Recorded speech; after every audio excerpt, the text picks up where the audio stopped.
Every 40 seconds, someone in the world dies by suicide. फिर भी ये एक ऐसा टॉपिक है जिसके बारे में लोग खुलकर बात नहीं करते. Welcome to episode 2 of Talk with a Cause, an ICCPL Foundation podcast where we have conversations that really matter. Today, we're joined by a very special guest, Dr. Ekansh from MindGates, who is a renowned psychiatrist and who is also very active on social media, spreading awareness about mental health. Let's have his take. And Dr. Ekansh, why don't we start with something that you want to say or about a little bit about MindGates?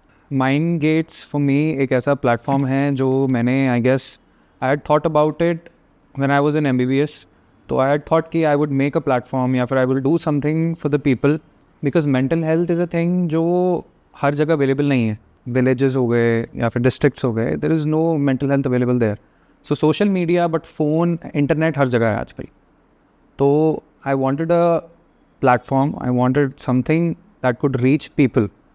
So this was my vision and I'm still following that vision. Suicide is one of the biggest causes of death worldwide. Absolutely. And, I think one of the first questions and the most basic one that I want to ask you is, what do you think is mental well-being? It is basically आपकी state in which you are content. Number one. आप content हो अपने आप से, आप content हो जैसे आप दुनिया को देखते हो एंड आप कंटेंट हो जैसे दुनिया आपको देखती है. If you cover your social, your environmental and your psychological factors and you are doing well in those grounds, you are mentally well, you are doing good. Right. And when we talk about mental health issues, ऐसा कौन सा issue है जिसके बारे में आप start करना चाहेंगे बात करने के लिए? सुसाइड एक ऐसा टॉपिक है जिसके बारे में ना तो लोग बात करना चाहते हैं, ना इसके बारे में डिस्कस करना चाहते हैं. और इवन मैं आपको बताऊं, ऐसे भी कई लोग हैं जो सुसाइड को और इवन मेंटल हेल्थ इश्यूज़ को बीमारी मानते भी नहीं हैं. Exactly, there's a lot of stigma around it. A lot of stigma around it. इसकी वजह से जो एक पर्सन को हेल्प मिलनी चाहिए at a specific period of time, in suicide भी से कि अगर 48 से 72 घंटे के बीच में if the person gets help, है ना, तो सुसाइड इज़ प्रिवेंटेबल. जैसे heart attack, if you know about heart attack, I am not an expert on heart attack but still there is a golden hour period in that which is 90 minutes. अगर किसी को heart attack होता है और आप उसको hospital लेके चले जाते हो विद इन 90 मिनट्स, तो उसके बचने के चांसेस काफ़ी हाई होते हैं. राइट. वैसे ही if a person who has committed suicide, है ना, but he is a survivor and he has survived the suicide, and आप उसको विद इन 48 to 72 आवर्स अगर हॉस्पिटल या मेंटल हेल्थ एस्टैब्लिशमेंट में नहीं लेके गए, तो उसके हाई चांसेस है that he is going to complete the suicide again. He is going to attempt again. He is going to complete the incomplete task. Right. जो नहीं हो पाया वो दोबारा उसको अटेम्प्ट करेगा. Right. So that window is very much important. Right. आप बात कर रहे थे कि लोगों को हेल्प अगर चाहिए होती है, तो what are the sources? Because I think बहुत लोग आजकल कंफ्यूज हो जाते हैं between a psychiatrist and a psychologist and who to go to. Absolutely. See, psychologists and psychiatrists ये एक सिक्के के दो पहलू होते हैं. ठीक है, they are working synchronously, एक साथ काम करते हैं towards the same issue.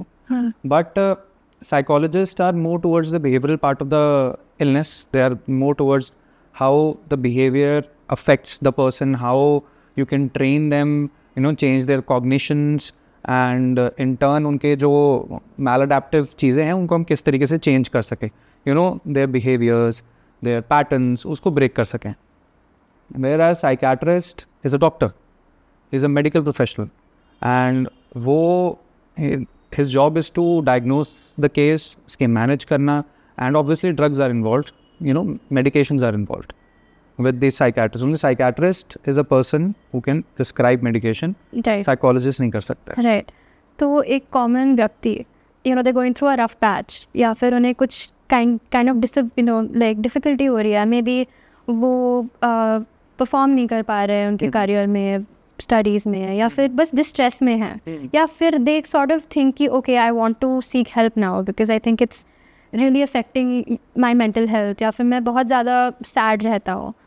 तो who should they go to? Should they go to a psychiatrist? Should they go to a psychologist? Who should they even consult? See, they can go to anyone, psychologist or psychiatrist, but obviously psychiatrist has a much larger picture for the patient. and any one of them can refer them to any one of them. कि अगर psychiatrist के पास patient आता है and it's not so severe and जो उसको problems हो रही है वो उसके मैल अडेप्टिव बिहेवियर्स की वजह से हो रही है, his patterns, how is he working, उसके एंगर इश्यूज किस तरीके से हैं, उसकी पर्सनैलिटी किस तरीके से है एंड किस तरीके से वो अपने स्ट्रेस और अपने टेंशन्स को मैनेज कर रहा है. वहाँ अगर फॉल्ट आता है तो psychologist is much better person to go to. But if he's having something, like clinical depression or generalized anxiety disorder, panic disorder, phobias or things like that, अगर इस तरीके के कोई issues आते हैं तो a psychiatrist would be the best person to go to, because if the severity is high, only medications are the thing that will save him at that particular point of time. Right. Can you tell us a little bit more about such disorders like maybe generalized anxiety disorder, clinical depression? What are the symptoms? See, obviously दोनों अलग अलग spectrum disorders हैं, but see clinical depression हम तब बोलते हैं, see depression is not the word but the depressive episode is the word. And what's the difference? Depression actually it is a very common word that is used nowadays. Depression हो गया है, but actually the term is depressive episode. Depressive episode is what we, as a clinician, अगर psychiatrist कुछ किसी चीज़ को अगर term करना चाहता है, कॉइन करना चाहता है, he will say a depressive episode.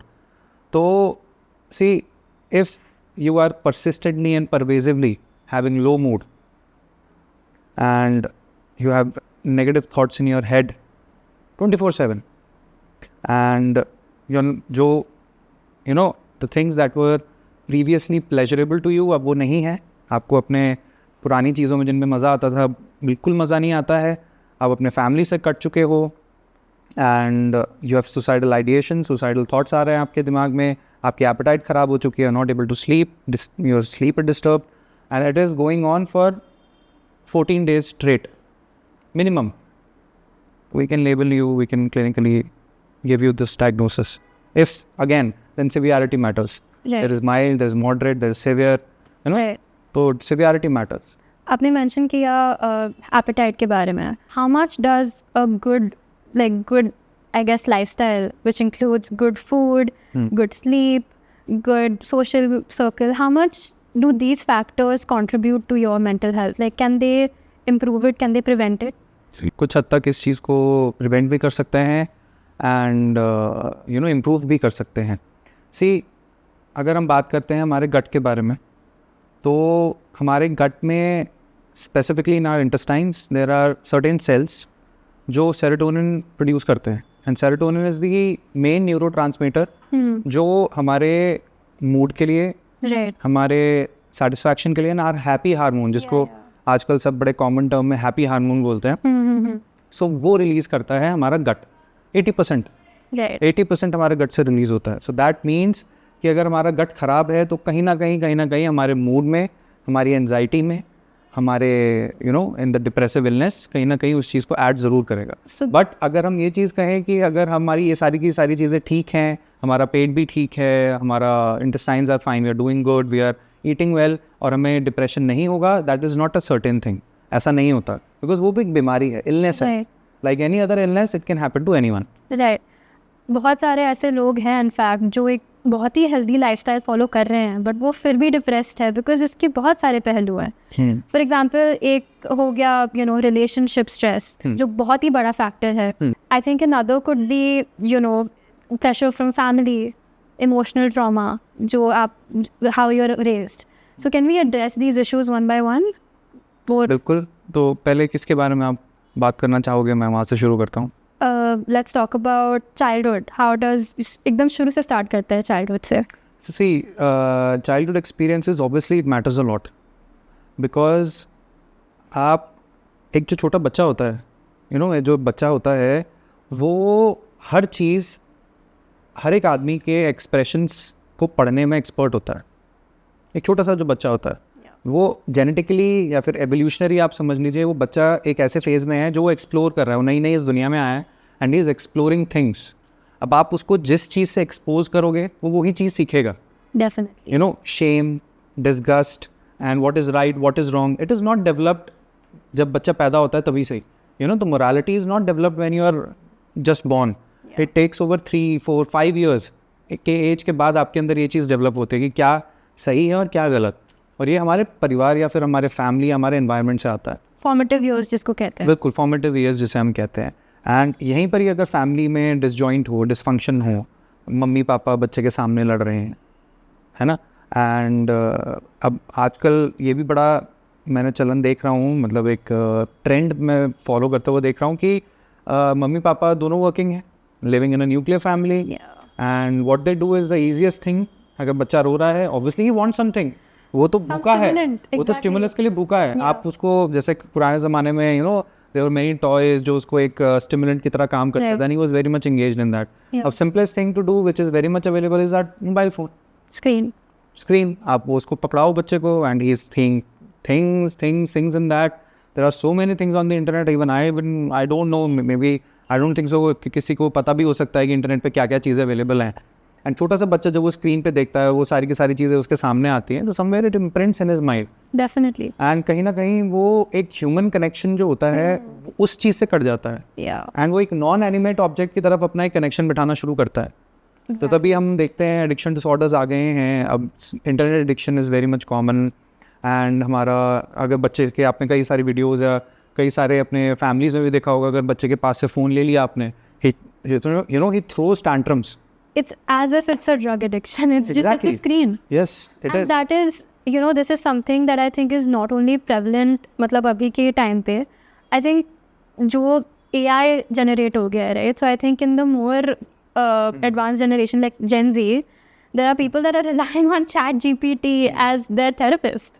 Exactly. It's very prevalent. And how what do you think about this? I just want to know. See, AI is a double-edged sword. I think so. See, AI is not, I will say, bad as per, because AI ने काफ़ी सारी चीज़ें हम लोगों के लिए, and even I'm very sure बहुत सारे professions के लिए आसान कर दिए हैं।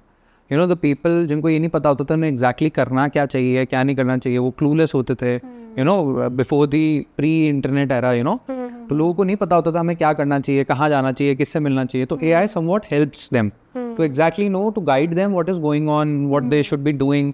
तो in that perspective AI is good.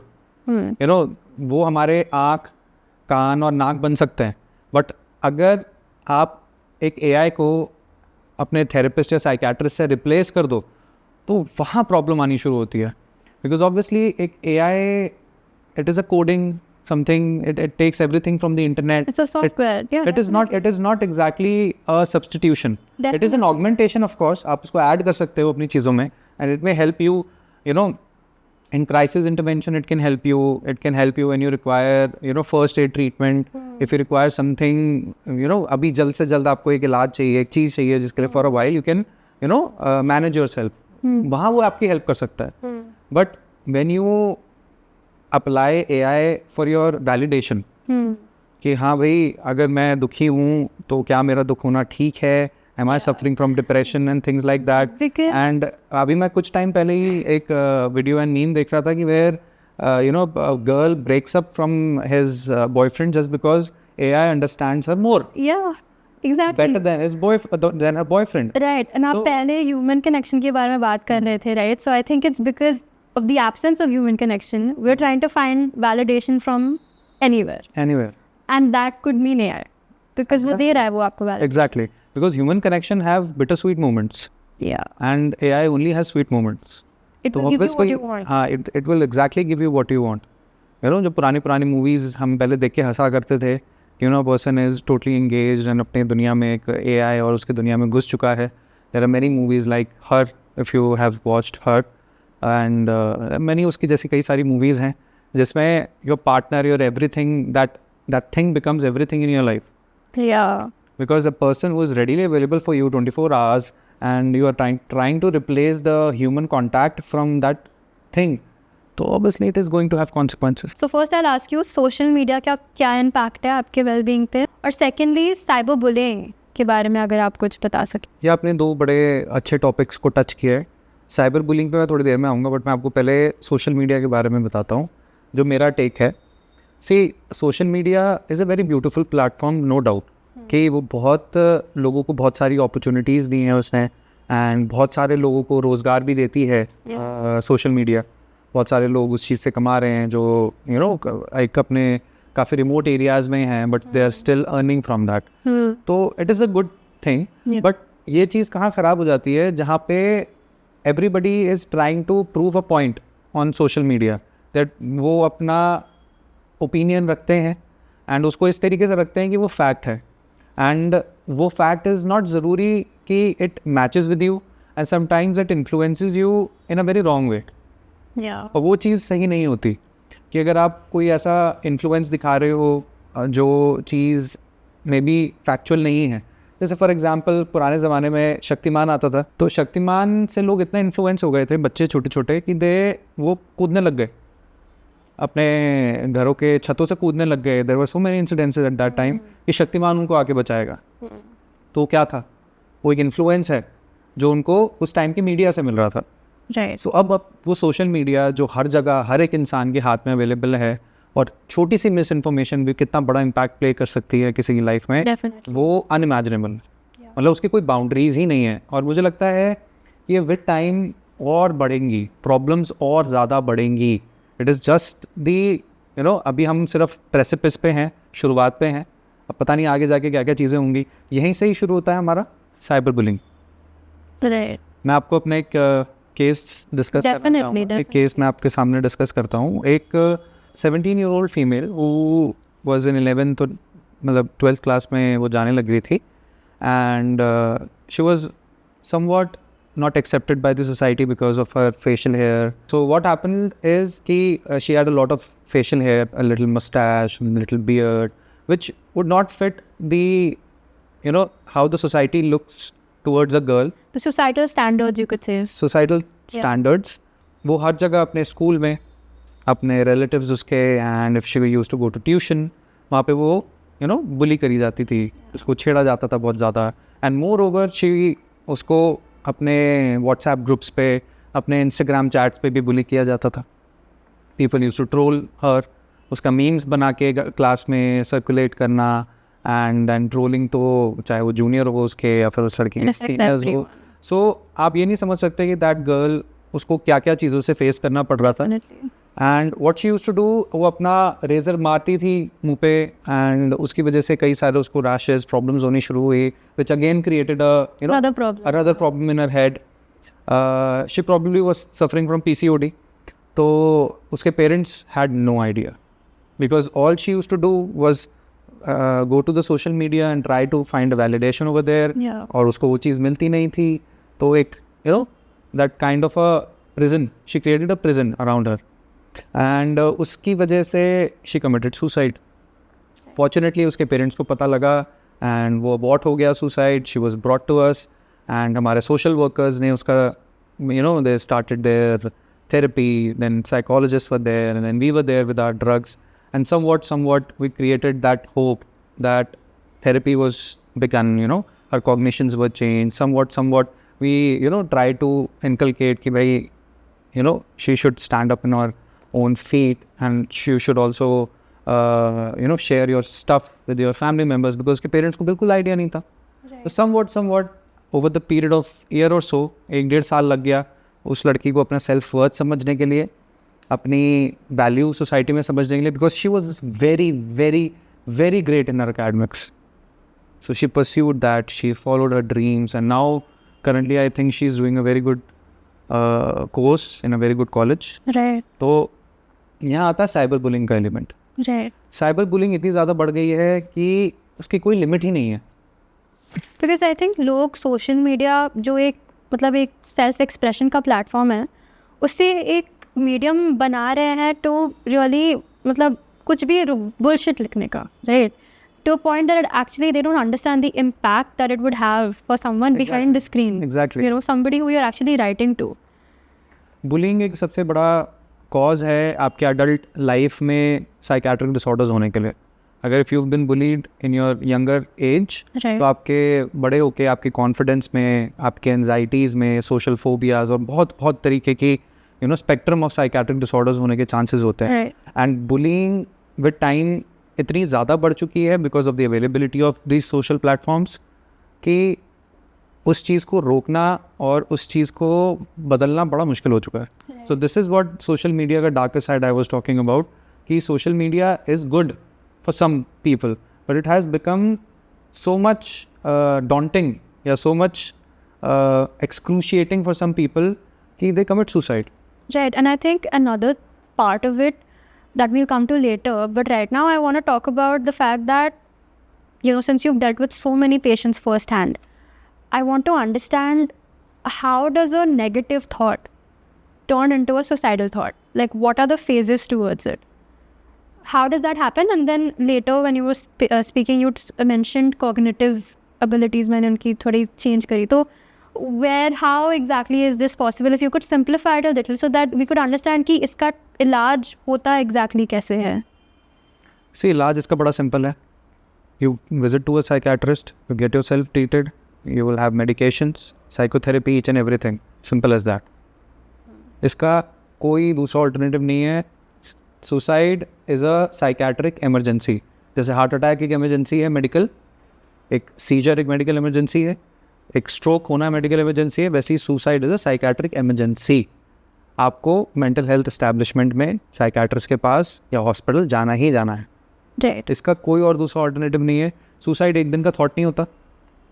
ऐसा नहीं है कि आज मैं सुबह उठता हूँ और मुझे लगता है कि मुझे आज सुसाइड करना है. नहीं. और कोई नेगेटिव थॉट नहीं, it's not always planned, but होता क्या है कि एक नेगेटिव थॉट किसी के भी माइंड में आना इज़ वेरी नॉर्मल. हमारे आपके किसी की भी लाइफ में नेगेटिव थॉट आ सकता है. ज़रूरी नहीं है हमारे हिसाब से everything is going hale and hearty. कभी कभार हो सकता है कि भाई you experience some kind of insult, some kind of just a bad incident. हाँ, कुछ भी हो सकता है. तो आप नेगेटिविटी आना is very normal. Yeah. But अगर वो चीज़ सस्टेन कर रही है, Over a period of 24 hours आपके दिमाग में नेगेटिव चीज़ें घूम रही हैं एंड उससे आप स्ट्रगल करते जा रहे हो 24/7 हर रोज़ 14-15 डेज. समटाइम्स पीपल साइकियाट्रिस्ट के पास आने में महीनों इवन साल लगा देते हैं. They are struggling through that. And वो एक क्यूमुलेशन जो होता है ना, वो इमोशनल एक मेंटल पेन जिसकी वजह से आदमी सुसाइड करता है. When he wants to just end his life and end this misery due to mental illness is suicide. Not because of thoughts, not because of negative thought आपके मन में आ रहा है और आप सुसाइड कर रहे हो. नहीं, because of illness, medical illness, एक मेंटल इलनेस जो आपको हो चुकी है because of underlying depression, underlying साइकोसिस. There are multiple of spectrum of disorders जिसकी वजह से आदमी सुसाइड करता है because he just want to end his life, to end his misery. So do you think it's because they, because from what I've read, लोगों के common perceptions यही होते हैं कि people who commit suicide, they are weak and they haven't tried enough or they're lazy. It's like, or I wouldn't even say lazy, I would just say कि they are just, they just haven't tried hard enough to do better in life. What do you think about this? This is totally rubbish. That is what I think. This is a medical illness. Suicide, mental illness, ये सारी की सारी चीज़ें एक medical illness है. वो उसके हाथ में है ही नहीं. अगर कोई भी इंसान किसी के दिमाग में अगर सुसाइड आ रहा है तो नो दिस कि वो उसके हाथ में नहीं है. He doesn't want that. वो एक बीमारी है. I am very much against this notion कि वो बंदा कमज़ोर था, पॉजिटिव सोचने की हिम्मत ही नहीं थी, विल पावर कम थी. ऐसा नहीं होता. उसके हाथ में ही नहीं है वो चीज़. I think another topic is functional impairment. जैसे आप पहले बात कर रहे थे कि when you are not able to do anything in your life और फुलफिल योर बेसिक रिस्पॉन्सिबिलिटीज़, क्योंकि आप बस कुछ कर ही नहीं पा रहे हो या इतने नेगेटिव थॉट्स में आप ऑक्यूपाई हो जाते हो कि आप कुछ आगे प्रोसीड कर ही नहीं पाते हो. जो हमारे सराउंडिंग में लोग होते हैं, जैसे हमारी फैमिली हो गए, लव्ड वंस हो गए, या फिर हमारे कॉलेज या स्कूल, वर्क प्लेस, व्हाटएवर में जो भी लोग होते हैं, वो हमें इस बात को लेकर जज करते हैं कि because we are not able to, हम ज़्यादा परफॉर्म नहीं कर पा रहे हैं, इसकी वजह से हम शायद लेज़ी होंगे, या फिर वो जजमेंट फॉर्म हो जाती है कि हम नालायक हैं. Is a big word, but it is used. So I'd like you to speak a little bit on that. See, functional impairment जहाँ वर्ड आ गया, इसका मतलब आपको कोई ना कोई मेंटल इलनेस है जिसकी वजह से आपके फंक्शन में इम्पेयरमेंट हो रही है. चाहे वो सोशल फंक्शन हो, चाहे वो आपका पर्सनल फंक्शन हो, चाहे वो आपका इन अ जनरल फंक्शनिंग हो, आपकी एक्टिविटीज़ ऑफ डेली लाइफ हो. चाहे अगर वहाँ पे आपका फंक्शनल इम्पेयरमेंट आ रही है तो दैट मीन्स आपको कोई ना कोई डिसऑर्डर है, कोई मेंटल इलनेस है. एंड अगर आपको मेंटल इलनेस है तो वो आपके कंट्रोल में नहीं है. जो ज़्यादातर लोग ये सोचते हैं कि भाई अगर कोई इंसान नेगेटिव है या उसकी विल पावर नहीं है and he does not have a mind set उस तरीके का कहीं ना कहीं कमज़ोर है दिमाग से, इसको और ज़्यादा पॉजिटिविटी होनी चाहिए, इतना आसान नहीं होता। वो इलाज नहीं है, वो सिर्फ बातें हैं, और बातों से कभी भी बीमारी नहीं ठीक होती। अगर सेम चीज़ फॉर एग्जांपल अगर किसी पेशेंट को कैंसर हो जाता है तो आप उसको ब्लेम करोगे कि आपको कैंसर हो गया, या तुम ये काम नहीं कर पा रहे हो, तुम्हारे को आपको ओरल कैंसर हो गया है, आप हमारे साथ खाना क्यों नहीं खा पा रहे हो, हम आपको ब्लेम करते हैं इस चीज़ के लिए, आप उसकी बीमारी को ब्लेम करोगे। सिमिलरली अगर किसी की टांग टूट जाती है, उसको भागने दौड़ने के लिए नहीं बोलोगे ना, आपको पता है कि वो नहीं कर पाएगा बिकॉज उसकी टांग टूटी हुई है। इसी तरीके से हम मेंटल इलनेसेस को नहीं देखते कि अगर आपको एक तरीके की बीमारी है जिसमें आपका माइंड अफेक्ट हो रहा है, ऑब्वियसली आपकी फंक्शनैलिटी इम्पेयर होगी, आपके एकेडमिक्स, आपका जो जॉब प्रोफाइल है, आपकी पर्सनल प्रोफाइल है, कहीं ना कहीं अफेक्ट होगी। राइट। तो ये चीज़ एक नज़रिया बदलने की ज़रूरत है कि भाई एक बीमारी की वजह से है और हमें इसका इलाज कराना है ना। जब टांग टूटती है तो प्लास्टर लगवाना है, पता है आपको करना है उस तरीके से, और भी बहुत सारे होती है, आई am not an expert on that, but इस मेंटल इलनेस को भी उसी तरीके से देखने की बहुत एमरजेंट ज़रूरत है। बिकॉज आई थिंक जो विक्टिम्स होते हैं, जिनको ये प्रॉब्लम्स होते हैं, इट्स बिकॉज उनके जो आसपास वाले हैं वो उनको इतना बोल देते हैं कि आप ऐड करते हो, प्रॉब्लम हो तो आप उसको वर्स कर रहे हो, ऐड कर रहे हो आप। एग्जैक्टली। आप समझ रहे हो कि आप उसको एडवाइस दे रहे हो और उसको ठीक कर रहे हो, आपने एक बहुत बेहतरीन मोटिवेशनल स्पीच बता दी उसको, एंड आपको लगता है कि अगले दिन वो उठ के एकदम फाइन हो जाना है। ऐसा नहीं हो सकता, पॉसिबल ही नहीं है। बिना इंटरवेंशन के, बिना दवाइयों के, या फिर उस बीमारी के बारे में बिना समझे हुए उसके बारे में कमेंट करना बिल्कुल गलत है। But I think another thing that I really want to talk about is that जो लोग यूजुअली सिम्टम्स जो होते हैं, जो लोग डिप्रेस्ड होते हैं या मेंटल इलनेस से गुजर रहे होते हैं, उन्हें बहुत थकान महसूस होती है जब वो दिन भर बस कुछ कर नहीं रहे होते हैं। मतलब ज़्यादा फिज़िकल एक्टिविटी या कुछ ऐसे मेंटल स्टिमुलस भी नहीं होता, बट फिर भी वो बहुत थके हुए रहते हैं। तो ऐसा क्यों? Like why do you think they are so dull, tired? वो उनके सिम्टम्स की वजह से है। अगर हम देखिए, दो चीज़ों के बारे में बात कर रहे हैं। अगर हम क्लिनिकल डिप्रेशन के बारे में बात कर रहे हैं, जो एक मेडिकल इलनेस है, उसमें तो ऑफकोर्स आपकी एनर्जी लो रहनी है, बिकॉज आपके सेरोटोनिन ढंग से रिलीज़ नहीं हो रहे हैं, और भी बहुत सारी चीज़ें आपके अंदर चल रही हैं, नेगेटिव थॉट्स, और आपके रूमिनेशंस चल रहे हैं दिमाग में, बार बार आप एक ही चीज़ के बारे में सोचे जा रहे हो, तो ऑफकोर्स वो एनर्जी यूज़ करेगा। बट अगर हम नॉर्मल पब्लिक के बारे में बात करते हैं, जो sometimes when you are not feeling very good, maybe you wanted something and आपको वो चीज़ नहीं मिल पाई, एंड समवेयर आप कुछ भी नहीं सोच रहे हो, तब भी आप अपने आप को थका हुआ महसूस कर रहे हो।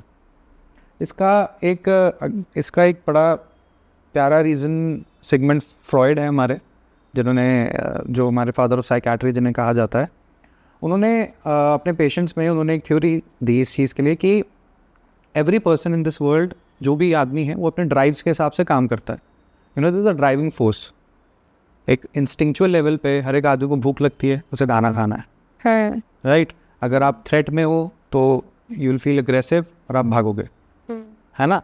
एक ह्यूमन सर्वाइवल इंस्टिंक्ट्स आती है, फाइट और फ्लाइट की इंस्टिंक्ट्स आती हैं, ड्राइव आती है, and these drives are in every animal. हर एक, जैसे हम लोग भी एनिमल है, सोशल एनिमल्स हैं, तो हर एक एनिमल के अंदर अपनी एक बेसिक इंस्टिंक्ट्स रहती हैं, राइट, है ना? Because they have to survive, they have to have aggression if they want to survive there, अपने आप को सर्वाइव करना है, have to eat and drink, इसलिए वो इंस्टिंक्ट्स है। इफ अपने प्रोजेनी आगे बढ़ानी है, दे हैव टू रिप्रोड्यूस, है ना? how it was in the historic how it works. So जब ये drives, और ये drives is energy, ये एनर्जी होल्ड करता है, और कहीं ना कहीं हमारी जो मोरालिटी होती है, और मोरालिटी, जो हमारा मोरालिटी की प्रिंसिपल आ जाता है, वो इसके अगेंस्ट होती है, बिकॉज वो नहीं चाहती कि आप कुछ ऐसा करो। अपने ड्राइव्स आर तो वेरी रॉ, तो वो नहीं चाहते कि आप कुछ ऐसा कर दो, you don't want to go murdering people, you don't want to go eating people, है ना? ये सारे इंस्टिंक्ट सारे आदमी में होते हैं। सो इसलिए मोरालिटी का जो हमारा एंगल होता है, वो इस चीज़ को मॉडिफाई करता है सोशली एक्सेप्टेबल बनाने के लिए, है ना? उसके बीच में भी एक हमारा एक ईगो मैकेनिज्म हम बोलते हैं उसको, वो इस चीज़ पे काम कर रहा होता है। बट होता क्या है कि जब हमारी मोरालिटी इस इंस्टिंक्ट को दबाने की कोशिश करती है, थिंग्स जो हमने सीखा है, या फिर हमने अपने कल्चर में देखा है, हमारे मम्मी पापा से सीखा है, हमने आस पड़ोस किसी से भी XYZ इंसान से सीखा है, वो हमने इम्बाइब कर लिया हमारे अंदर, और वो हमारी मोरालिटी बन चुकी है। जैसे हर एक आदमी का सही और गलत अलग होता है, तो मोरालिटी ज़रूरी नहीं it is always working for you, right sometimes it works against you. तो आपका जो ड्राइव आता है, मोरालिटी उसको दबाने की कोशिश करती है, तो मोरालिटी एनर्जी यूज़ कर रही है, आपकी ड्राइव एनर्जी यूज़ कर रही है, तो ये दोनों क्लैश कर रहे हैं और एनर्जी यूटिलाइज हो रही है और कुछ निकल रहा नहीं है। बिकॉज आप वहीं स्टक हो चुके हो एक जगह पे एंड यू आर फीलिंग थकावट, फैटीग, पता नहीं आज ऐसा क्या कर लिया, कुछ किया तो है नहीं फिर भी थका हुआ हूँ मैं।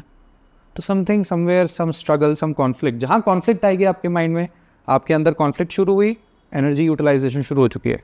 सो it is when people say that we are at war with ourselves. War at yourself, बिल्कुल। आपके कोई भी वॉर्स देख लीजिए, किसी भी वॉर में रिसोर्सेज तो यूटिलाइज होते हैं, पैसा तो जाता ही है। तो ये हमारा शरीर में, हमारे माइंड में पैसा is energy, So it's the cost that you're cost paying. that you're paying, simple as that. Definitely. So you would have to learn ki how to minimize my things so that maybe I can use that extra energy in building up my things then to oppose it. Right. है ना?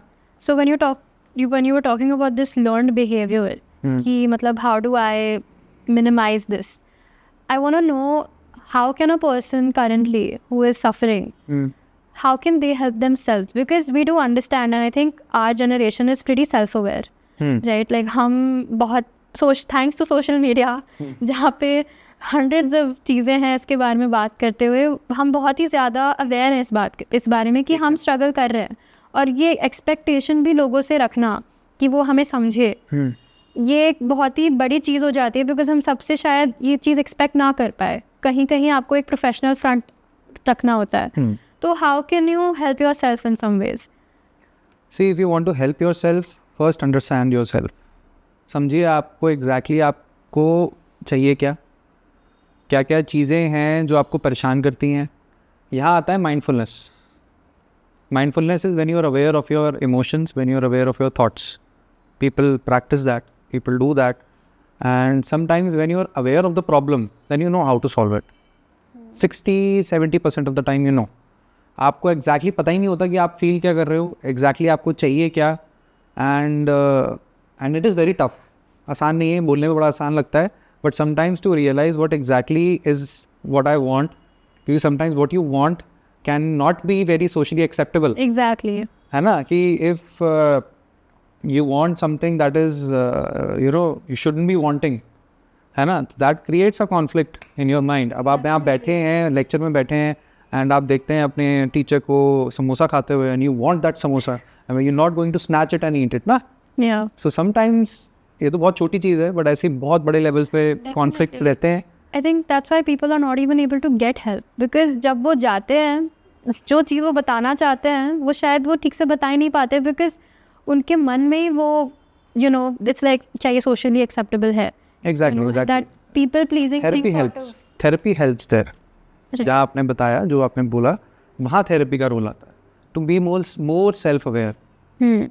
Therapy is not only for the people who are suffering from mental illness. It is also when you are struggling through some phases of your life. It could be your professional front, it could be your personal, interpersonal front, your relationship problems. It could be, XYZ reasons. Not exactly आपको बीमार हो तभी आओ. But sometimes people have to know what exactly and what is going on with them. Right. Do you think journaling help कर सकता है? Because Absolutely. मैंने कहीं पढ़ा था कि जब आप एक थॉट को मतलब लिख लेते हो तो आप बहुत ज़्यादा क्लियर हो जाते हो अपने माइंड में। बिल्कुल, आपके दिमाग में 100 चीज़ें चल रही होती हैं, बट आप जब उसको बोलते हो तो आपको सेंस पता लगता है कि यार इसमें कितना सेंस है और कितना नहीं। It is something like that. जब आप अपने जर्नल करते हो, अपने इमोशंस को या अपने थॉट्स को डालते हो, तो somewhere you are giving yourself a signal, you know कि भाई हो क्या रहा है आपके साथ में। एंड आप एग्जैक्टली जब उसको पॉइंट कर पाते हो कि मेरे को प्रॉब्लम कहाँ आ रही है और क्या क्या चीज़ है, तो आप जब वो नेक्स्ट टाइम वो थॉट आपके दिमाग में आएगा तो आपको पता है कि एग्जैक्टली करना क्या है। जो कि एक लर्निंग कर्व है, स्किल है, टेक्निक्स हैं, टाइम लगता है सीखने में, but it helps. Journaling is very good when you are not exactly sure of yourself. You don't know who you are. I think that is an existential crisis that many people of today's generation face, because of course social media contributes to that. हज़ारों चीज़ें हैं and they feel so confused कि मैं कौन हूँ। I also think another topic that I want to touch on, क्योंकि हम इस बारे में ही थोड़ा बात कर रहे हैं, सोशल मीडिया पे या फिर आई थिंक आपके सराउंडिंग्स में जो भी लोग हैं, वो एक थोड़ा term I'm going to use is it's called toxic positivity. Basically is an oxymoron, but it's like how being too positive about things can actually be detrimental for you. So what do you have to say about this? See, balance is always necessary. जब भी कोई चीज़ की अति होगी वो आपको परेशान करेगी. अगर आप कोई चीज़ नहीं कर रहे हो, अंडर परफॉर्म कर रहे हो, अंडर कर रहे हो तो प्रॉब्लम होगी. अगर आप ओवर कर रहे हो, अगर आप हर चीज़ के लिए ओवर एंथुसियास्टिक हो, ओवर एनर्जी यूज़ कर रहे हो आप अपनी हर चीज़ में, तो प्रॉब्लम ऑब्वियसली क्रिएट करेगा. चाहे आप XYZ कुछ भी ले लो इस दुनिया में. तो इसलिए एक जो स्वीट बैलेंस होता है ना, वो बहुत ज़रूरी है. ओवर टॉक्सिसिटी जिसकी आप बात कर रहे हो, पॉजिटिव टॉक्सिसिटी की, इसमें अब होता क्या है कि when we are too much positive around and people are giving too much positive things, तो एग्जैक्टली वो पर्सन ये चीज़ सुनना नहीं चाहता. जो स्ट्रगल कर रहा है, he just want to be heard. Yeah. Sometimes you don't want to give the advice to the other person. All you can do is to hear them out. कि वो exactly चाहते क्या हैं. Understand them. Make a non-judgmental environment. जहाँ पे आप उसको जज ना करो. ये तो हो जाएगा. सब तुम्हारे ब्रेन में है. सब तुम्हारे दिमाग में है. सब अब अगर सुबह उठ के पूजा करनी शुरू कर दो, do something religious, create some positive thing in you, go for a jog, it doesn't help. Coming back to suicide, मुझे लगता है कि जो लोग इस बारे में जिनके पास सुसाइडल थॉट्स आते हैं, इट्स मोस्टली बिकॉज वो ये सब चीज़ें ट्राई ऑलरेडी कर चुके होते हैं. बिल्कुल. शाम दाम दंड भेद सब इस्तेमाल करके पहुंचते हैं वो आपके पास, स्पेशली इन इंडिया जहाँ पे मेंटल हेल्थ को बहुत ज़्यादा स्टिग्मा की तरह देखा जाता है. तो पहले आप सबसे पहले अपने रिलेटिव्स, अपने फ्रेंड्स, अपने नेबर्स सबसे एडवाइस ले चुके होते हो. फिर आप कहीं ना कहीं बेचारे अगर बहुत ज़्यादा नहीं समझ आ रहा है तो आप किसी पंडित, किसी भगत या किसी भूत उतारने वाले पर्सन के पास पहुंच जाओगे. वहाँ से भी नहीं हुआ तो कहीं ना कहीं आप किसी ने बोल दिया कि छोटी मोटी दवाई ये सब थोड़े दिन खा लो और हो जाओगे ठीक, तो हम केमिस्ट के पास पहुंच जाओगे. 4 दिन की दवाई लेके सोचा ठीक हो जाओगे, अपने आप को सेल्फ मेडिकेट, सेल्फ डायग्नोज करके बैठ जाओगे. जब सारी चीज़ें फेल हो जाएंगी और सारा का सारा आप चीज़ें कॉम्प्लिकेट हो चुकी होंगी, तब आप किसी डॉक्टर के पास जाओगे. तब कौन से डॉक्टर के पास जाएँ? दिल में को घबराहट होती है, पैल्पिटेशन होती है, चलिए हम कार्डियो के पास चले जाते हैं. अगर हमारा पेट ख़राब हो रहा है बिकॉज ऑफ द एंजाइटी या कुछ, तो चलिए हम गैस्ट्रो के पास चले जाते हैं, चलिए हम वहाँ चले जाते हैं. तो उन्हें यही नहीं पता होता एग्जैक्टली जाना क्या है, हमारी प्रॉब्लम क्या है. फिर कहीं घुमाते हुए, रेफरल्स होते होते, कुछ होते होते बेचारा आदमी फिर पहुँचता है साइकेट्री OPD में. फिर वो समझता है कि प्रॉब्लम कहाँ है, और तब काफ़ी जो एक क्रूशल टाइम होता है वो निकल चुका होता है. एंड देन कई बार ट्रीट करने में इश्यूज आते हैं. फिर तो आप मेडिसिन के बारे में बात कर रहे थे, राइट? आई थिंक मेडिसिन को लेकर भी, बाकी मेडिसिन तो ठीक है, बट साइकेट्रिस्ट मेडिसिन कैसे ले रहे हो तुम? इसके बहुत साइड इफ़ेक्ट्स है, इसका एडिक्शन हो जाएगा, ये इसके बारे में आपका क्या कहना है? सी, हमारा जो मीडिया रहा है ना, इसमें उसका बड़ा इन्वॉल्वमेंट है. पुराने ज़माने में दिखाते थे कि बिजली के झटके दे रहे हैं किसी मरीज़ को, उसका मुंह बंद है. साइकेट्रिस्ट को ना हमारे मीडिया ने एक बड़ा खतरनाक सा आदमी दिखाया हुआ है कि एक ऐसे लोग होते हैं, बड़े ही क्रूर, बड़े ही अजीब, बड़े स्ट्रिंजी लोग होते हैं. And they shrink your head, shrink बोलते हैं ना बाहर उनको, साइकेट्रिस्ट को श्रिंक बोला जाता है, क्योंकि समझा जाता है कि वो आपका दिमाग कम कर रहे हैं, बढ़ा नहीं रहे, वो कम कर रहे हैं. तो बहुत सारे चीज़ें इस तरीके से जो मिसकंसेप्शंस हैं वो जुड़ी हुई हैं साइकेट्रिस्ट के साथ में. एक्चुअली में जितनी भी जो मेडिकेशंस हैं, हमारे 1950s में सबसे पहली मेडिकेशन आई थी क्लोरप्रोमाज़िन. उसके बाद से एक रेवोल्यूशन शुरू हुआ था दवाइयों में. अब इतनी सारी रिसर्चेज हो चुकी हैं, इतनी सारी चीज़ें आ चुकी हैं दवाइयों में, इतना एडवांसमेंट हो चुकी हैं कि there are lot of options for every kind of person. पुराने ज़माने में ऑब्वियसली सिर्फ 1-2 चीज़ हुआ करती थी. आदमी को बेहोश करके लेटा दो, उसको पकड़ के उसको बांध के रखो, एंड इंसुलिन थेरेपीज़ और बहुत अजीब तरीके की थेरेपीज़ हुआ करती थी. बट उस टाइम पे वही मोडालिटी थी, क्या कर सकते थे उस टाइम पे भी. तो इसलिए वही चीज़ पर आदमी का जो दिमाग है वो वहीं पर ही है अटका हुआ सबका, क्योंकि उन्होंने यही चीज़ देखी है मीडिया पे, तो आदमी उसी चीज़ को फॉलो करता है. सी, एडिक्शन मेडिकेशंस का, जैसे आपने बोला कि लोग एडिक्टिव हो जाते हैं या फिर it has habit forming tendencies. See, कुछ दवाइयाँ हैं, बट तभी वो एक फिजिशियन के सुपरविजन में लेनी ज़रूरी होती हैं. लोग क्या करते हैं, सेल्फ मेडिकेट करते हैं. फिर ब्लेम किसको करते हैं? साइकेट्रिस्ट को. अगर कोई इंसान स्ट्रगल कर रहा है और वो अपनी पूरी कोशिश कर रहा है, वो साइकेट्रिस्ट के पास जा रहा है, वो अपने टाइम पे मेडिसिन ले रहा है, वो अपने आप को हेल्प करने की पूरी कोशिश कर रहा है। दो केसेस हो सकते हैं, या तो उसके लव्ड वंस, उसके जो सराउंडिंग में हैं लोग, वो उसे सपोर्ट कर रहे हैं, या फिर वो नहीं कर रहे हैं। तो जब वो सपोर्ट नहीं कर रहे हैं तो मतलब what should that person do, because he is trying. See ये थोड़ा सा एक यहाँ पर एक लाइन आ जाती है जहाँ पे थोड़ा सा प्रोग्नोसिस पेशेंट की ख़राब हो सकती है, क्योंकि ऑब्वियसली ये सब एक फैमिली एनवायरनमेंट, एक सोशल सपोर्ट बहुत नेसेसरी है किसी भी मरीज़ का इलाज करने के लिए। बट अगर वो नहीं है तो see there can be family therapies होती हैं, there are multiple counselling sessions जिसमें पेरेंट्स और जो भी उनका सोशल ग्रुप है उनको सपोर्टिव थेरेपी दी जाती है, उनको समझाने के लिए कि किस तरीके से उन्हें सपोर्ट किया जाए।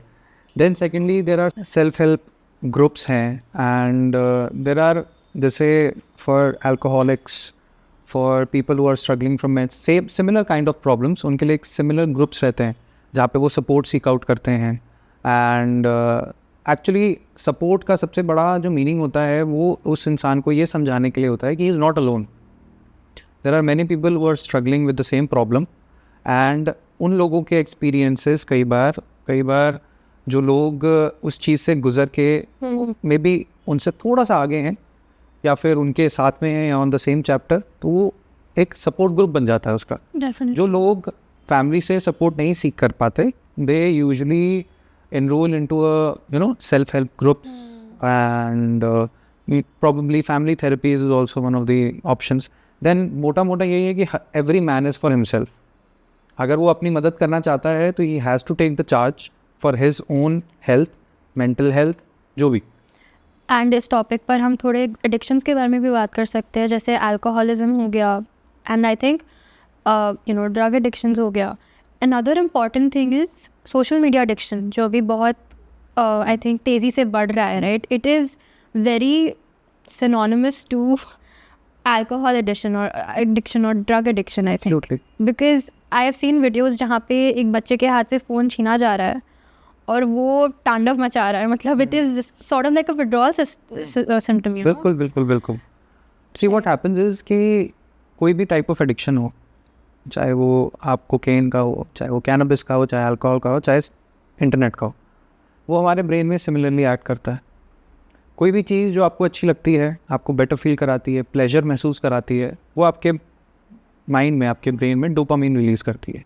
एंड वो डोपामीन का जो रश होता है वो उस स्पेसिफिक टाइम के लिए आपको बहुत अच्छा फील कराता है, आपको इंगेज्ड फील कराता है, मोटिवेटेड फील कराता है, प्लेजर, तो हर एक इंसान, हर एक आदमी, हर एक एनिमल प्लेजर सीक करता है, इसलिए वो बिहेवियर एक साइकिल में चले जाता है। वो आप उसको बार बार करना चाहते हो, क्योंकि आप उस एक स्टेट में रहना चाहते हो जिसमें you feel pleasurable.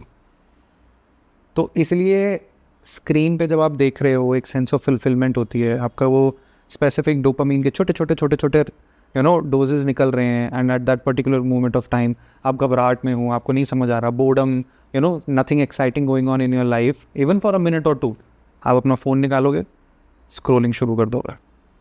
This is what happens. Like in that aspect self help कितना हेल्प करता है? How do you even start? Self help मतलब ग्रुप्स की आप बात कर रहे हो? नहीं, खुद की हेल्प। खुद कैसे हेल्प करे? सी हर एक एडिक्शन की, जैसे हर एक एडिक्शन का एक प्रोसेस होता है, detoxification is a first process. Detoxification मतलब जो वो आपका सब्सटेंस है उसको आपको कट करना है, हटाना है। उसी तरीके से अगर आपको स्क्रीन टाइम कम करना है तो you would have to cut it short. Right. आप अपने घर में नो फोन जोन्स बनाना शुरू कर दो, एंड आप स्पेसिफिक एरियाज में, स्पेसिफिक मोमेंट्स में आप अपने आप डिसाइड कर लो एंड मेक अ रूल कि भाई मैं इस टाइम पे फ़ोन नहीं इस्तेमाल करूँगा। If I am eating, if I am on the dinner table with my friends और my family, I will not use my phone, nobody is going to use phone. क्योंकि कई बार क्या होता है कि दूसरों के एक्शन से भी आप ट्रिगर हो जाते हो। जैसे सिगरेट स्मोकर्स जो होते हैं, उनको सिगरेट की स्मेल आती है, वो उसी से भी उनको वापस क्रेविंग हो जाती है वो चीज़ करने की, तो एक जो बिहेवियरल पैटर्न है इस चीज़ को लेके, उसको भी कट करना बहुत ज़रूरी है। ये नहीं अगर आप नहीं कर रहे हो, दूसरे बंदे को आप करते हुए देखोगे तो आप भी करना शुरू हो जाओगे ना। सिमिलरली तो वो एक थोड़ा नो जोन्स बनाने पड़ेंगे आपको घर में, जहाँ पे कोई भी वो चीज़ का इस्तेमाल नहीं, हाँ, वो कोई भी इस्तेमाल नहीं करेगा उस चीज़ को। आप रिस्ट्रिक्शंस बनाओगे। अब तो बहुत सारे ऐप्स आ गए हैं इस चीज़ के लिए कि आप अपना जो टाइम है, स्क्रीन टाइम कट कर सकते हो, उसको मॉनिटर कर सकते हो। अगर आप करना चाहते हो तो आप उस चीज़ के लिए बहुत कुछ कर सकते हो। Basically, out of sight, out of mind could for some lead to time, out of in the mind. Beginning yes, आप उस चीज़ को कुछ टाइम के लिए छोड़ सकते हो, बट उस चीज़ के लिए मोटिवेटेड रहना कि आप उसको छोड़ोगे और अपना उसको एक जुडिशियल यूज़ करोगे फ़ोन का, वो सबसे ज़्यादा लंबा और सबसे ज़्यादा बहुत ज़्यादा एक्चुअली मेहनत वाला काम है, क्योंकि आप स्क्रीन से दूर नहीं हो सकते। आजकल टाइम ऐसा है कि आप बिना टेक्नोलॉजी के यू कांट सर्वाइव, तो ये भी तो ध्यान रखना पड़ेगा। जब आप किसी भी इंडियन हाउस होल्ड के बारे में बात करते हैं तो इंडियन हाउस होल्ड्स में ऐसा होता है कि it's very difficult to actually reach out to them, क्योंकि अगर मैं जाके अपने पेरेंट्स से बात करना चाहूँ या फिर कोई भी इंसान अपने सिग्निफिकेंट अदर या फिर किसी भी क्लोज वन को एक्सप्रेस करना चाहे कि वो डिस्ट्रेस में है, वो बहुत हेजिटेट करते हैं because of that fear of judgement. क्योंकि ऐसा लगता है उन्हें कि कॉमन फ्रेजेस जो हम सुनने को मिलते हैं कि आप सो जाओ, सब ठीक हो जाएगा, आप बहुत ज़्यादा ओवर थिंक कर रहे हो, यार तुम बहुत नेगेटिव सोचती हो, बस relax, let it go, let it be, like क्या है ये, क्या सोच रहे हो फालतू का, तुम बहुत फ़ोन पे हो, इसकी वजह से तुम नींद पढ़ रही हो, इससे तुम्हारे दिमाग में ये सब हो रहा है। So my question to you is कि जब किसी इंसान को हेल्प नहीं मिल रही है, वो थोड़ा हेजिटेट कर रहा है हेल्प मिलने में, तो फिर हम क्या कर सकते हैं? मतलब how can a person help themselves? Because जब कोई इंसान ट्रीटमेंट लेने की भी कोशिश कर रहा है तो उसे सेल्फिश या फिर नार्सिसिस्टिक टर्म दिया जाता है या फिर लेजी टर्म दिया जाता है। नार्सिसिस्टिक एक बहुत अलग कहानी हो जाती है। देन अगर हम बात करें Indian house holds, it's not Indian actually, I will say, but culture, अलग अलग कल्चर्स में, इंडिया में ही हम रहते हुए ऐसे कई सारे कल्चर्स हैं जो बहुत ही अच्छा कम्युनिकेशन प्रोवाइड करते हैं, बहुत अच्छे कम्युनिकेशंस रहते हैं घर में, and people are living very very great life. सो मैं इंडियन नहीं बोलूँगा, बट हाँ कुछ कुछ कल्चर्स एंड कुछ कुछ सुपरस्टिशंस हमारे कल्चर में हैं, एंड देन हमारे पेरेंट्स को भी उनके पेरेंट्स ने कुछ ना कुछ सिखाया है और वही चीज़ वो आगे पास ऑन करने की कोशिश करते हैं। कुछ ट्रॉमाज हैं, कुछ जनरेशनल ट्रॉमा जिसे वर्ड यूज़ किया गया है आजकल। तो उस तरीके की बेसिकली जो उन्होंने सीखा, जितना उनको समझ आया, वो वही चीज़ आगे फॉलो कर रहे हैं। अब उसमें कहाँ प्रॉब्लम थी क्या नहीं है, वो आज के ज़माने में कितना एप्ट है या नहीं है, वहाँ प्रॉब्लम लाई करती है। प्रॉब्लम है कि आप अपने आप को कितना एडजस्ट कर पा रहे हो और कितना अपने सराउंडिंग के एटमॉस्फेयर के हिसाब से अपने आप को चेंज कर पा रहे हो। ये फैमिलीज़, ये कल्चर और ये सारी चीज़ों को इंटाइटल करता है। सो आई वुड नॉट से कि हर एक बंदे को किस तरीके से अपनी सेल्फ हेल्प करना चाहिए, बट ये है कि अपने इमोशंस और अपने जो थॉट्स हैं उनके लिए चेक करना बहुत ज़रूरी है। जैसे हमने पहले बात करी थी, बहुत सारे मेथड्स हमने बात किए थे, उस तरीके से अगर आप अपने आप को चेक में रखोगे एंड अपने आप से, अपने इमोशंस से ट्रू रहोगे कि भाई हमें what exactly I am feeling, मेरे थॉट्स क्या चीज़, कौन सा इमोशन ट्रिगर कर रहे हैं, तो अपने आप से अगर आप अपने पास रहोगे तभी आप दूसरों को या किसी और को आप उस चीज़ के लिए मोटिवेट कर पाओगे। राइट। आई जस्ट आस्क कि how do suicide rates differ between main and women, and do you think there's a difference between the way that these genders, like the different genders, deal with it? See data के हिसाब से जो men and women में suicide के जो rates हैं वो females में ज़्यादा हैं, बट जो कंप्लीटेड सुसाइड है, सुसाइडल अटैम्प्ट्स हो गया और एक कंप्लीट सुसाइड हो गया, तो जो सुसाइडल अटैम्प्ट्स हैं वो फीमेल्स में ज़्यादा है, बट जो कंप्लीट सुसाइड होता है जिससे आदमी की जान चली जाती है वो मेल्स में ज़्यादा है। तो यहीं पर ही चीज़ें आ जाती हैं। अब इसमें होता है कि एक फीमेल, वर्ल्ड में जितने भी कल्चर्स रहे हैं शुरू से, जो एक अमंग ऑरिजिन देखा जाए तो एक मेल डोमिनेटेड सोसाइटी रही है शुरू से ही। चाहे आप विक्टोरियन एरा देख लो, चाहे आप पुराने ज़माने का कोई भी आप हिस्टोरिकली एक स्पेसिफिक जगह उठा लो, वहाँ पे आप यही चीज़ देखोगे कि जो कल्चर फॉलो किया जाता था वो मेल डोमिनिज्म में रहता था। तो फीमेल्स के कई सारे इमोशंस बॉटल अप होते थे, कई सारी चीज़ें थी जो खुल के नहीं बोल सकते थे, उनके इंस्टिंक्ट्स, उनकी चीज़ें, एक स्पेसिफिक वे होता था, एक स्पेसिफिक मैनर है कि एक लड़की को इस तरीके से एक्ट करना चाहिए, इसी तरीके से चलना चाहिए, तभी वो सोशली एक्सेप्टेड रहेगी, अदरवाइज उसको आउटकास्ट समझ लिया जाएगा। Dr. Ekansh, I also feel like the way that men and women handle emotional discomfort or mental distress is completely different, मतलब बहुत ही ज़्यादा अलग है, and I think उनके suicide rates में भी थोड़ा फ़र्क तो होगा। तो सी men and women work different on hormonal level, ठीक है, तो ऑब्वियसली जब वो हार्मोनल लेवल पे डिफरेंट काम करते हैं तो उनके बिहेवियर्स, उनकी चीज़ें भी डिफरेंट होंगी। Male is more on testosterone side, female is more on the estrogen side. तो ऑब्वियसली ये सारी की सारी जो हार्मोन्स हैं आपके बिहेवियर्स, आपके थिंकिंग पैटर्न्स, मूड्स, इन सब चीज़ों को गवर्न करेंगे। देन फिर अब अगर हम आते हैं सुसाइडल रेट्स पे, तो जो अटेम्प्टेड सुसाइड्स हैं वो फीमेल्स में ज़्यादा होता है बाय स्टैट्स, एंड मेल्स में डेथ्स या कंप्लीटेड सुसाइड ज़्यादा रहती हैं देन फीमेल्स। इसका सब जो रीज़न मुझे समझ आता है वो ये है कि कहीं ना कहीं फीमेल्स को अपने इमोशंस और अपनी चीज़ों को और अपना एक जो करने का तरीका है, एक female should act like this only, एक पहनना, कपड़ों पहनने का तरीका या फिर बाहर जाने का तरीका, बात करने का तरीका, you know, a women can not do this in the public, तभी वो सोशली एक्सेप्टेड रहेगी। अगर वो इस तरीके से करेगी तो she'll be an outcast, lot of restrictions are also there. तो ये चीज़ें कहीं ना कहीं उनके इमोशंस को बाहर निकलने के लिए एक कैपिंग क्रिएट करते हैं। एंड कई लोग अपने आप को हार्म पहुंचाना इसलिए चाहते हैं बिकॉज दे फील कि वो जो दर्द है उनको उनके मेंटल पेन से रिलीफ दे रहा है, because it's somehow compensating for it. और मे बी आपका जो एक अपने आप को दर्द पहुंचाना, अपने आप को पेन पहुंचाना is a kind of punishment sometimes that a female gives to herself. A lot of people think that people do it for attention. This is a very controversial thing कि अटेंशन के लिए है। See होता क्या है कि these kind of people are very much immensely in emotional pain. वो अपने इम्पल्सेस को कंट्रोल नहीं कर पाते, कई बार वो फीमेल्स अपने इमोशंस को एक्सप्रेस नहीं कर पाते हैं, एंड कहीं ना कहीं एक पर्सनालिटी बहुत बड़ा रोल प्ले करता है इसमें।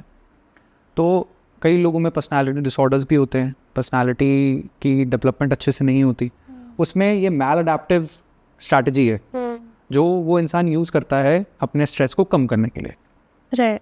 Not exactly attention seeking but a maladaptive attitude जो उसके अंदर की जो एंजाइटी बिल्डअप है उसको कम करने के लिए। And you know, there's also this thing ki I think females are a little bit more, you can say, emotional in terms of usually, I mean, I'm obviously not going to make that statement, but they tend to sort of release more often than males because of obviously societal pressures, and there's always this male loneliness epidemic जो हम अभी देख भी रहे हैं। सी उसका reason ही यही है, जैसा आपने कहा कि फीमेल्स आर मोर इमोशनल। एक ये दिमाग में टेंडेंसी है सबके कि females are more emotional and males are not that emotional, जबकि ऐसा एग्जैक्टली इमोशंस आर इमोशंस, चाहे वो मेल में हो चाहे वो फीमेल में हो, उसके एक्सप्रेशन में फ़र्क आता है कि वो एक्सप्रेस किस तरीके से कर रहे हैं। एक मेल एक अपने इमोशन को कैसे एक्सप्रेस करेगा, एक फीमेल कैसे एक्सप्रेस करेगी, उसका भी कल्चर्स ने, डिफरेंट कल्चर्स ने एक तरीका बनाया हुआ है और उसी तरीके को सब फॉलो करते हैं। और वहाँ कहीं पे भी अगर उसमें कहीं पे भी क्राइसिस आता है किसी भी पर्टिकुलर स्टेप पे, वही ड्राइव और मोरालिटी जो अब बात ड्राइव एंड मोरालिटी शुरू हो जाती है। एग्जैक्टली कि अगर मैं रोऊंगा पब्लिक में तो मैं कमज़ोर दिखूंगा एंड मेरे को लोग लड़की बोलेंगे। एंड वहीं फीमेल्स का अगर वो उनको लगता है कि अगर वो गुस्सा करेंगे या फिर अपनी बात को अलग तरीके से रखेंगे, फॉर्मली रखेंगे, तो maybe they're being more masculine. तो वो जो एक मैस्कुलिन और एक फेमिनिन वो जो एक रोल्स है ना, एंड आई थिंक वो आज की सोसाइटी में कितने अननेसेसरी है बिकॉज लोग इतने प्रोग्रेसिव हो गए हैं बट फिर भी प्रोग्रेसिव नहीं है, you know, like see there will always be a difference between a male and a female. Of course, जैसे मैंने आपको बताया, जब ड्राइवर ही अलग है दोनों गाड़ियों का तो रास्ते थोड़े थोड़े तो अलग तरीके से पहुंचेंगे ना, रास्ता सेम है, चलाने का तरीका फ़र्क होगा ना। तो जब आपके हार्मोन्स अलग हैं तो ऑब्वियसली एक्सप्रेशन में कहीं ना कहीं फ़र्क आएगा, तो वो बड़े बड़े डिफरेंट स्पेक्ट्रम में चल सकती है चीज़ें। तो इस चीज़ को नॉर्मलाइज करना बहुत ज़रूरी है। So can you tell us a little bit more आपके प्रीवियस केसेस में जिनसे आपको कुछ शॉकिंग लगा या आपको बहुत सीखने को मिला उनसे? सी शॉकिंग, शुरू में जब मैं रेजिडेंसी में था तो देयर वर मेनी केसेस जो बहुत ही मतलब dark part of the society को कवर करते हैं। छोटे छोटे बच्चे सेक्सुअल असॉल्ट के साथ हमारे पास आया करते थे and they didn't even know what has happened to them. And then sometimes females जब बड़े हो जाते थे तो अपने बचपन के सेक्सुअल असॉल्ट जो उनके रिलेटिव्स हो गए या फिर पड़ोसी या इवन द पर्सन जो पेरेंट्स बहुत ज़्यादा ट्रस्ट करते थे उस तरीके से आते हैं। Then there are females who have been tortured in their where they are married to, ससुराल, जो उनके ससुराल वहाँ पे marital rape is one of the most common things। तो आजकल बहुत ऊपर आ रही है एंड बिकॉज लोग बहुत ज़्यादा वोकल हो गए अपनी चीज़ों के बारे में, तो बहुत जो dark parts of the society हैं वो बाहर आने शुरू हुए। एंड ऑफ कोर्स ये ट्रॉमा है, जैसे कोई भी ट्रॉमा होता है, चाहे वो नेचुरल कैलामिटी का ट्रॉमा हो, चाहे वो किसी भी कैटास्ट्रॉफी का ट्रॉमा हो, ये सेक्शुअल असॉल्ट एक इतना बड़ा ट्रॉमा रहता है, चाहे वो लड़का हो चाहे लड़की. Even males are also expose for sexual traumas, sexual assaults जब वो छोटे होते हैं. एंड उनके अपब्रिंगिंग में एंड उनके बड़े होने में जब उनको साइकेट्रिक डिसऑर्डर्स आते हैं, उन लोगों पे ट्रस्ट नहीं कर पाते, उनको एंजाइटी रहती है, सोशल फोबिया, अब रिलेशनशिप्स बनाने में प्रॉब्लम होना.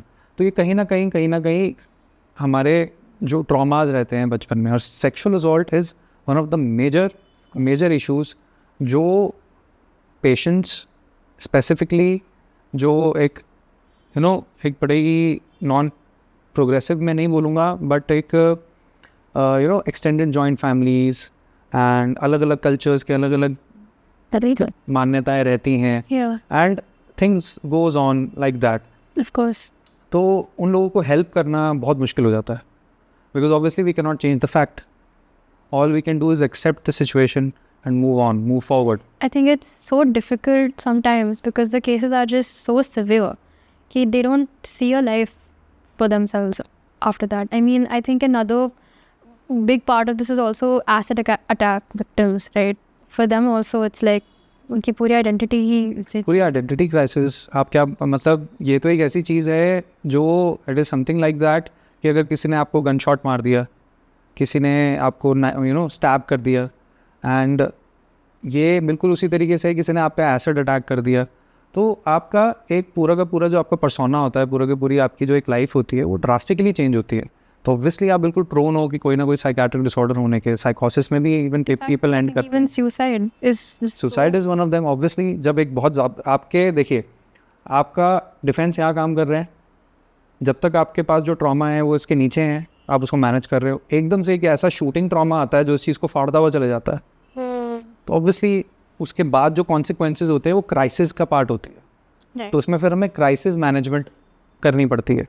एंड सिर्फ जो लोग मतलब सेक्शुअल असॉल्ट के अलावा भी there are so many other things जिसकी वजह से लोग आते हैं एंड उस चीज़ को वो एक्सप्लेन भी नहीं कर पाते हैं कि हम किस तरीके से इस चीज़ को एक्सप्लेन करें. सिर्फ so many types of like abuses, and domestic abuse is one of them, child abuse, like just so many things. I think even parental abuse is one topic. अब destitute हो जाते हैं, people throw people out when they are sick or mentally retarded. आपने mental retardation जो बचपन से neurodevelopmental disorders होते हैं, उनको जैसे वो थोड़ा सा बड़ा होने लगते हैं, पीपल में भी फैमिली उनको सपोर्ट नहीं कर पा रही है, या फिर वो अपने इकोनॉमिकली इतने अच्छे नहीं हैं, they throw them out and वो अपने सड़कों पे घूमते रहते हैं. कितने सारे डेस्टिट्यूट केसेस आते हैं जिनके सर में मैगट्स होते हैं, देयर जस्ट वो क्रैप में से खाना खा रहे हैं, दे कम टू अस.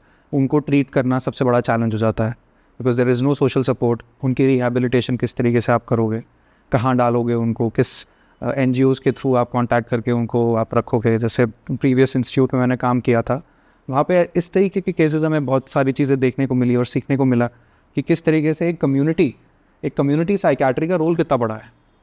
कि हमारे कम्युनिटी में हम तो एक पर्सनल लेवल पे देखते हैं चीज़ें, बट एक अगर हम कम्युनिटी की तरह देखें तो वहाँ का सिनेरियो बहुत अलग है. Definitely, because you have that support from at least someone, right? I would just want you to बहुत ही simple words में अगर आप कुछ therapies explain कर पाओ या कुछ way of मतलब your treatment explain कर पाओ हमें, जो आप case to case basis पे आप कैसे treat करते हैं. See, validation is number one. We have to, no matter how absurd it seems, validate करना बहुत ज़रूरी है उस टाइम पे, because आपको उस टाइम पे you cannot change anybody's thought, you cannot change anyone's perception at that particular time. All you have to do is flow with them for a while so that you can get everything out of them and आप वो जो crisis है उसको आप extend कर सको. Basically जब आपके अंदर एक crisis हुआ and आप जो act करने वाले हो उस crisis की वजह से, उस टाइम को थोड़ा बढ़ाना बहुत ज़रूरी है. तो जब वो वाला जो उनके इमोशंस और उनके जो इमोशनल आउटबर्स्ट है, चाहे वो आपको गाली दे रहे हैं, चाहे वो आपसे लड़ रहे हैं, झगड़ रहे हैं, उस टाइम पे थोड़ा सा validation is very much important. तब यहाँ पे साइकोलॉजिस्ट्स का रोल सबसे बड़ा आता है. Because I think जो लोग ऐसे आउटबर्स्ट करते हैं, I think even people who are dealing with addiction or any kind of mental disorder, they are very self-aware. They just need that sort of support from the people around them. Can you give us some resources for seeking help, maybe some helpline numbers, और specially for those जिनको ऐसा लगता है कि psychiatric help या therapy बहुत expensive है या कुछ अफोर्डेबल ऑप्शंस फॉर। एब्सोल्युटली। अब तो गवर्नमेंट ने कई सारे मेंटल हेल्थ एस्टैब्लिशमेंट्स खोल दिए हैं जो गवर्नमेंट ओन्ड है, वहाँ पे कोई पैसे नहीं लगते हम गवर्नमेंट हॉस्पिटल्स में। एंड देन अब तो सरकार ने एक नई हेल्पलाइन भी शुरू करी है टेलीमानस नाम से, एंड उसका शायद नंबर है 14416। ये 24 आवर्स की हेल्पलाइन है। इसका ऐप भी है एंड फ़ोन पे भी है। इसमें 24 घंटे काउंसलर्स एंड साइकोलॉजिस्ट रहते हैं, एंड उनका यही काम है कि आपको फ़र्स्ट एड प्रोवाइड की जाए, साइकोलॉजिकल फ़र्स्ट एड जिसे हम कहते हैं, क्राइसिस के टाइम पे या फिर किसी भी ऐसे इश्यूज़ के टाइम पे जो आप नहीं मैनेज कर पा रहे हो, वहाँ से आप गाइडेंस लेके वो आपको गाइड कर सकते हैं कि आपके घर के आसपास या फिर आपके एरिया में कौन सा आपके नियरेस्ट मेंटल हेल्थ एस्टैब्लिशमेंट है जहाँ पे आप हेल्प सीख कर सकते हो। सो ये बड़ा अच्छा इनिशिएटिव लिया है गवर्नमेंट ने टेलीमानस का, तो of course people can use that, utilise. Definitely. I'm sure these are great options. Like, I'd want to give you an example. What about a person who is a child and does not have any support from their loved ones, parents, guardians, whatever, only has access to maybe some online sources or some, platforms online. So can you give some examples of those resources? See, there are not much resources for child to get a help without a parent. But obviously he can, because he is not an adult, so कोई ना कोई उसके जो treatment decisions हैं वो किसी guardian को ही लेने पड़ते हैं। बट ऑफ कोर्स कितने सारे हेल्पलाइंस हैं जिसमें बच्चा अपने प्रॉब्लम के लिए, चाइल्ड हेल्पलाइन अलग से हेल्पलाइन है, I don't remember the number, but एक चाइल्ड हेल्पलाइन है जिसमें फिर बच्चा क्राइसिस में है या फिर कुछ प्रॉब्लम में है तो वहाँ वो कॉल कर सकते हैं। देन जो जुवेनाइल बोर्ड से या फिर CWCs intervene in that case and they take care of the well-being of the child, something is like that. तो सरकार के काफ़ी सारे इनिशिएटिव्स हैं इस चीज़ के लिए कि any person should not feel alone, कि they do not have any power to reach out for help. You can reach out for help and there are many resources that can help at that particular point of time. The reason why I asked this question was because हमारा जो childhood होता है वो I think सबसे beautiful और सबसे essential part होता है हमारी ज़िंदगी का। Literally एक foundation lay करता है for the way that we think. Absolutely. So if the change can happen from that young age, if they can get some support from there. सबसे बड़ा सपोर्ट बच्चों के लिए पेरेंट्स है, नंबर 1। कोई ऑल्टरनेटिव नहीं है। इवन अ सिंगल पेरेंट अगर है, जो दोनों पेरेंट्स नहीं, उनमें से मम्मी या पापा दोनों के अपने अपने रोल हैं बच्चे के डेवलपमेंट में, तो अगर उनमें से एक भी नहीं होता तो भी प्रॉब्लम होती है। राइट। एंड कुछ लोग तो अपने डैड के इतने क्लोज भी नहीं होते, मॉम के ज़्यादा क्लोज होते हैं, वाइस वर्सा। हाँ, होता है बिल्कुल, बट दोनों का रोल पूरा होता है उनके डेवलपमेंट में, क्योंकि बच्चा जब पैदा होता है तो वो एक इंडिपेंडेंट चीज़ नहीं होती, it is a dependent child. कई सारे एनिमल्स हैं जिनके बच्चे इंडिपेंडेंट हो जाते हैं बाहर आते ही, but not for humans. Humans are very dependable creatures, उनको डिपेंडेंट हैं वो। तो अगर वो किसी चीज़ पर डिपेंडेंट है, आपको न्यूट्रिशन देने के लिए, आपको नॉलेज देने के लिए एंड इस वर्ल्ड के बारे में समझाने के लिए, तो वो पेरेंट्स ही हैं, फर्स्ट एंड फॉरमोस्ट पेरेंट्स। तो अगर कहीं पे भी डिसजॉइंट फैमिली रहती है या फिर कहीं ना कहीं फैमिली इश्यूज़ होते हैं, कहीं ना कहीं कॉन्फ्लिक्ट्स रहते हैं फैमिलीज़ में, ब्रोकन फैमिलीज़, तो ऑफ कोर्स कहीं ना कहीं वो चीज़ गड़बड़ करेगी। एंड अगर यंग एज में थेरेपीज़ या यंग एज में इंटरवेंशंस हो तो ऑफ कोर्स कहीं ना कहीं तो हेल्प करेगा। बिल्कुल, psychotherapies are obviously very much helpful in those case of scenarios. Probably not medications, but psychotherapy का रोल वहाँ है। Can you give examples of more such therapies? See, psychotherapy is a very personalized thing. हर एक आदमी की बीमारी के हिसाब से, हर एक आदमी के issues के हिसाब से there are अलग अलग domains, there are structures for psychotherapies, there are then skills that are taught in the psychotherapies. So something like cognitive behavioral therapy, and there are behavioral therapies, and there are dialectical behavioral therapies. So cognitive behavioral therapies जो सबसे ज़्यादा commonly सुना जाता है, it works on your cognition, the way of your thinking, कि आप किस तरीके से, आपका perception क्या है वर्ल्ड को लेकर। Maybe a way to simplify it is a gym for your brain. नहीं, मैं नहीं कहूँगा gym for brain, क्योंकि cognitive enhancers, cognitive exercises, ये सारी की सारी आपके लिए gym का काम कर सकती हैं। और cognitive behavioral therapies are when you are not able to handle your emotions, when you are not able to handle the things that you are feeling, जिसकी वजह से आपको फंक्शनल इम्पेयरमेंट हो रही है कहीं ना कहीं, वो वहाँ है। It is just like a therapeutic intervention, not something which is prophylactic intervention. ऐसा कुछ नहीं होता। जब तक आपको प्रॉब्लम होगी नहीं, आप उसको सीख नहीं करोगे। Right. जब आप उसको सीख करोगे तो उस हिसाब से आपका स्ट्रक्चर होगा, कहाँ कहाँ आपके किस किस डोमेन्स में इशू है उसको हम पकड़ेंगे एंड वहाँ वर्क करेंगे स्ट्रक्चर्ड फॉर्मेट में। तो It's ये like होता है problem psychotherapy। solution based basically. Yes, it is not the counseling and the advice जो लोग बोलते Yeah, हैं। exactly. एडवाइस Free दे में दी, दे दो। काउंसलिंग ले लो, आप ये कर लो, वो कर लो, काउंसलर्स It's होते a very हैं। structured, Structured format. right. It is a very structured thing. It is a very skill based activities and things. वो आपका perception, आपका behavior के ऊपर act करती है। Right. I think that's all from my side. Thank you so much for coming and having this podcast with us. Thank If you. there's anything else you'd like to, say to the audience or say about MindGates and its future prospects, that would be amazing. See, one thing that you have to realize is कि अगर आप कोई भी mental health issue के through जा रहे हो तो know this that you are not alone. And मदद मांगना एक कमज़ोरी की निशानी नहीं है बट एक स्ट्रेंथ की निशानी है। तो अगर आप मदद मांगना चाहते हो तो खुल के मांगो और शर्माओ मत। और अगर कोई दूसरा जना मदद करना चाह रहा है या लेना चाह रहा है उसको रोको मत। Thank you.